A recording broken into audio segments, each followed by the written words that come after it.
Jaysen. And I'm Jaysen. And this is WhatchaSayJ. Got any ideas you want to talk about today?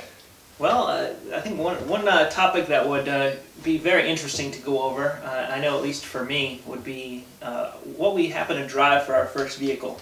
Yeah, I mean, I didn't really drive anything too exciting, but I do have, I think, an interesting story around that. But, you know, we might as well start off with you if you have something to offer. All right, I can start with that. My first vehicle. I've had a couple of vehicles that never actually made it on the road. They were kind of just, they don't count. I had a great, ugly yellow Volvo for a while that I drove around the field and finally beat up with pipes and 2x4s until it was a mess. Then we had to have it hauled off. So, my first actual vehicle that I drove, I was given a 1986 Jeep Cherokee. What year was this? This was, I was 18, so it would have been, oh, I didn't know we were going to do math, 2000. All right. So, in the year 2000. So it was old. Long ago and far away. Actually, it was just down the street. Yeah, it was old. It was 1986. The year was 2000 that I got it, so it was You didn't tell me it was going to be math.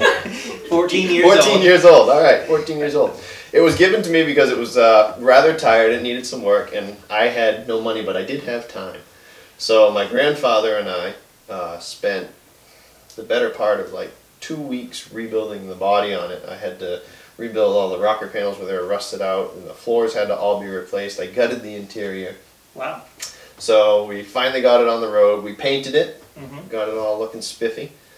And so the first thing I did once we got it on the road, we took a group trip with our youth group. And I had put a rolling floor liner in, and I didn't really give it enough time to set, so the fumes were horrendous as we were driving down the road. So that was my first adventure in it. Wow. Getting a little loopy from the fumes. So I drove it for about a year, actually. And another trip we did that was kind of fun. We took a trip down to Boston from where we live in western Maine. And we weren't planning on taking the vehicle, so it wasn't really highway worthy yet, but plans fell through. We were going to see a Red Sox game, and we had to wind up taking it. So we took it, and I was having a little problem with the steering, and every time we'd go over a bridge abutment, the whole car would start to shake violently, and the only way you could get it to stop was to jerk the steering. So if you figure going down the highway, you know, heading towards a Red Sox game, there's a lot of other cars. Yes. And the cars around us would just part every time we do this because they'd start to realize what was going to happen.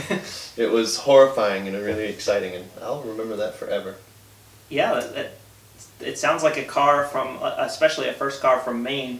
I mean, if anyone has been in Maine or knows the way Mainers do things. If you can't see all four tires from sitting in the driver's seat, there's something wrong with it. Yeah, it's no longer a Maine vehicle. So it did meet its untimely demise. Like I said, it was only about a year that I drove it. And I was driving in my first snowstorm on my way to a job interview, and I rolled it over. Oh. Yeah, I was going down a hill, and I got sideways, and I flipped it over. Wound up rolling back onto its wheels, and I drove it home, and that was the end of my first vehicle. Wow. Did you have any illusions that it would be fine after you drove it home, or? No, it was pretty bad. I'm surprised the officer let me drive it home, actually. That is pretty surprising. Yeah. It must have been your charming good looks. Yeah. All right, so let's hear about yours. Okay. You told me you have a good story. I'm looking forward to this. All right. Well, my first vehicle, this is pretty exciting. I mean, everybody would love to drive this as an 18-year-old male. But my first vehicle was a 1992. It was a Plymouth Voyager minivan. That's right. I was thinking it was the neon. I forgot about the van. It was a beautiful baby blue color. So I was pretty excited about that. I mean, I did learn, like as Jaysen had a vehicle before getting his license. I had the similar situation where I had an old beat up Taurus that I kind of learned to drive on. Got maybe with my permit, but I wouldn't really count that as my first vehicle because it was just that very small piece of time before I got my license. But so we ended up purchasing this van from one of my dad's clients out in Berlin, New Hampshire. So we went and picked that up. I think it was, since he was a client, he ended up giving us a really good deal. But yeah, so I drove that pretty proudly for a while. And one day I was driving in Freiburg, and now when you say proudly, you wouldn't be proud? how do you drive a van proudly as an 18-year-old? What? Give me an instance of how you showed pride in your vehicle. Well, you got the seat back as straight as possible, so you could be, clearly visible out the side window. I thought you were supposed to. This is No, not a minivan. Oh, okay. This wasn't like a Corolla. I have a minivan. Oh, a Corolla is definitely a hot car. Yeah, really. Or a Camry. Camrys are pretty cool. Yeah. Yeah. Shout out to my brother-in-law Alan driving a Camry.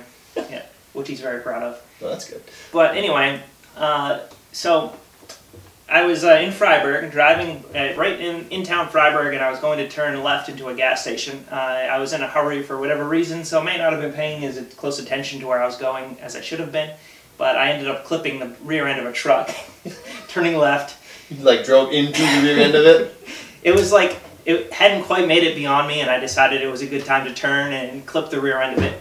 So, yeah, that was, it didn't do good things to the front end of my van. Fortunately, it was like a work truck, so the truck was already kind of beat up already, so that it was hard to tell whether it really did any damage or not. But there's a good ending to this story. Because the truck belonged to a local lawyer, and that's good.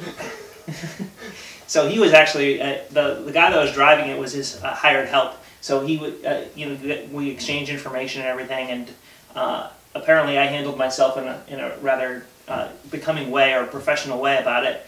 And man, I would just. My van. Were you there? So. This was like right before I was starting college, so I was in the process of applying for a whole bunch of different scholarships and grants and whatever kind of funding I could get because I wasn't necessarily in a financial position to pay. Yeah, I was broke. So as it happened, the lawyer whose truck I hit was the chairperson on one of the committees that was making a choice on one of the scholarships. And when he saw my name on there, guess who got the scholarship? That would be me. That is dumb luck. So it was like, I think it was the largest scholarship that I received in my few years of going to college. I think it paid for like a whole semester. So I'm feeling a new catchphrase. Wreck 'em to win 'em. Wreck 'em to win 'em. In this case, that holds true. So what do you think? That's a pretty good story. That's actually a pretty good story. I wouldn't have thought that would have worked out that way. Running into a lawyer's truck would not be my first option. Well, yeah, I mean, it just goes to show that stereotypes are not always true. Yeah. Huh. Okay. Well, cool. Any other exciting driving stories otherwise? Well, for those who know me, that is probably not the end of my colorful driving career. I did have some other incidents with vehicles, but I think that's outside the scope of this conversation, and I'm not sure my pride can take going into any more of those for now, so... If you see me, ask me about it, I'll probably deny it, but... Oh well, I tried. Alright, well, thanks for watching. Be sure to like and subscribe, and any comments you have for us, go ahead and leave them, and we do read them. And respond to every single one. We do respond to quite a few of them, actually. Jaysen does most of the responding, but I do read them. He just gets to them quicker than I do. So, thanks a lot. Have a nice day. Bye.